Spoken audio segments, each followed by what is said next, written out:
name's Josh. I am the youth director at First Congregational United Church of Christ in Colorado Springs, Colorado. It is so good to be with you, and I'm so glad we're here. It's been a wild ride through this pandemic, and we're here tonight. Tonight we're going to talk about St. Patrick. Mostly we're going to talk about Celtic spirituality. I shared with some of our youth last night on our Zoom call the story of St. Patrick, which is fascinating. I would encourage you to go look it up to learn about his story, because I think it's a really good and powerful story. Here's something to wet your whistle, though. St. Patrick wasn't even Irish. He was English. Interesting, right? Go look up the rest of the story, because it's a fascinating story. But tonight we're going to talk about my favorite aspect of Celtic spirituality, because I think it's important and it can inform how we live and believe today. So Celtic spirituality, it was born out of this earth worship, I'll call it. Prior to St. Patrick and others coming over to the shores of Ireland, the dominant religion was Druidic worship, which is primarily worshiping the earth, and that everything was divine. The grass, the trees, the wind, the birds, everything had this essence of the divine with it. And so Patrick and others come over, and they don't necessarily change those beliefs. What they do is incorporate the earth into Christianity. So about 1600 years ago was when this took place. And at that time, Roman Christianity looked the same everywhere it went. That was the Roman style, to replicate itself everywhere. So this was the first major diversion to create a new kind of faith, to reimagine what it looked like to be a Christian. Frankly, I think some of us need to do that today, because our world is, it has some issues. Just last night, there was another shooting, this one in Atlanta, of a young white Christian man who, because of his faith and white Christian nationalism, took the lives of 8 individuals. Hear me when I say this. That came as a result of a broken understanding of faith. It was born out of a perversion of Christianity. That is so often the case of so many people today. People believe destructive beliefs, and it leads people to harm. So I think we need to consistently reimagine what it looks like to be a person of faith, whether it is Christianity or another religion. I come from a Christian perspective, so that's the flavor I'm going to bring. And I think we need to constantly reimagine what it looks like to be a Christian, just like Patrick did when he landed on the shores of Ireland. So when he entered these shores, he began to reimagine what it looked like to be a Christian. And he saw what the Druids and their followers were doing, that everything was magical, that everything was divine. And Patrick started to think, maybe that's actually true. Maybe there are places where the bridge between earth and the divine was a little closer. Like, have you ever been to a really amazing place, like standing on top of Pikes Peak? Or have you ever been to the Grand Canyon? That's one of the first places I've seen that really took my breath away, the Grand Canyon.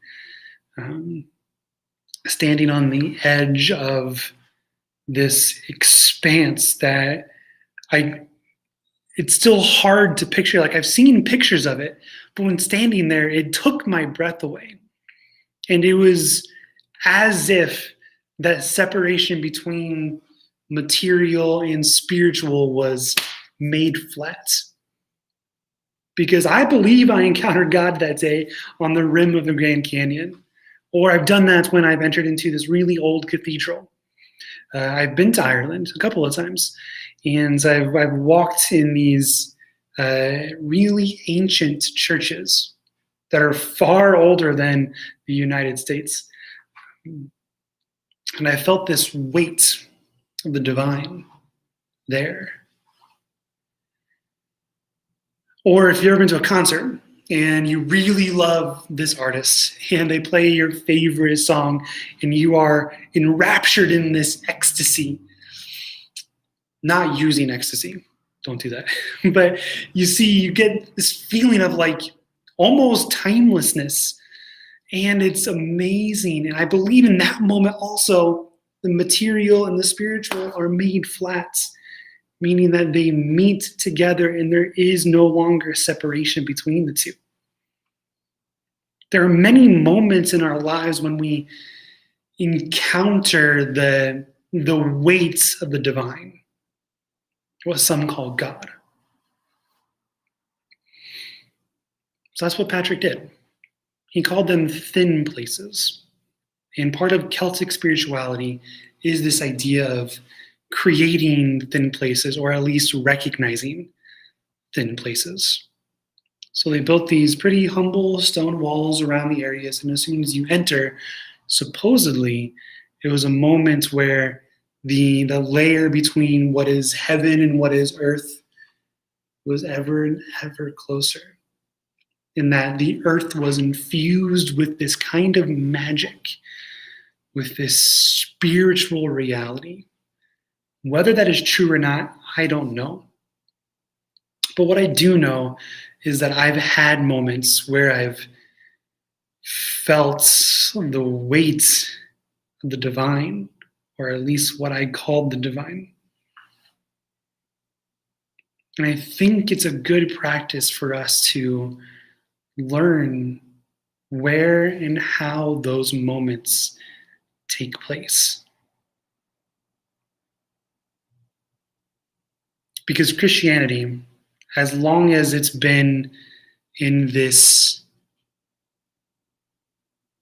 pattern of trying to convince people of what is right, what is true, convincing people of the right idea, I think we're going to be in trouble. Because I believe that our faith is more about than what is right or what is wrong. I believe that our faith is more about what brings life and what goes away from death. That our job as Christians, or as people of another religion, people of any faith, just humans, I think our job is to create moments where people can see life. And that where there is life, there is hope.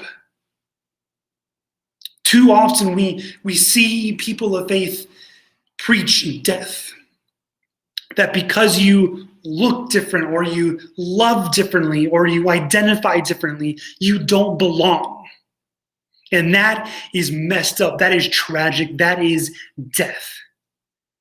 No, our faith, the one that I participate in, is one that brings life. That honors who you are.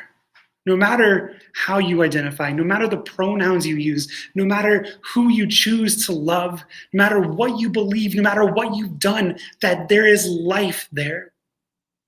That in every moment of our life, there is this smashing of the material and the spiritual. That's where I can go, then I can bring God, that I can bring the divine with me.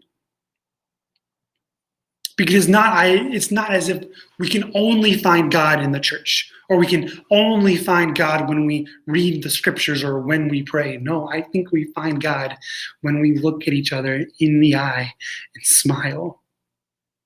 I believe we find God when we march in the streets in protests in favor of Black lives, saying that Black lives matter. I believe we find God in the hospital, in schools, in the restaurants, whenever we can go back in person. I believe we find God wherever we go, because the divine is always present. And there is no separation. And it's up to us to recognize that. It's not just the special moments when we find God. No, it's in the mundane as well, that we create thin places. I believe there's a thin place when we look at somebody who believes differently than we do, and we can recognize the humanity in them. I think there's a thin place when we clothe the naked or feed the hungry. I think there's a thin place whenever we do what is good and what is right.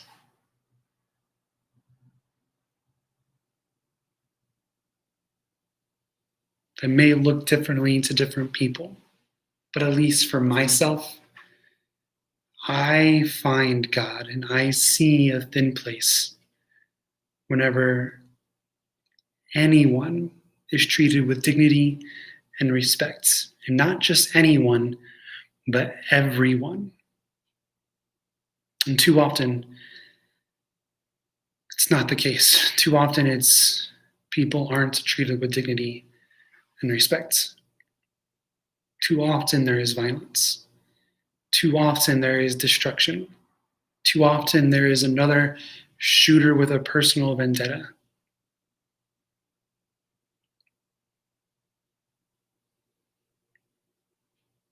But I think we can make a better world. And it's up to us to do it. So perhaps you can do it with me. Perhaps we can journey together into life, creating thin places wherever we go, recognizing the divine all around us, and particularly in those around us. Strangers, friends, family. Can we see them and recognize the divine in them? Which is the phrase namaste. I honor the divine in you. So that's how I'm going to end tonight. In a humble bow, recognizing that you across this screen are human. And to be human is to be divine. So, namaste, my friends. Love you all.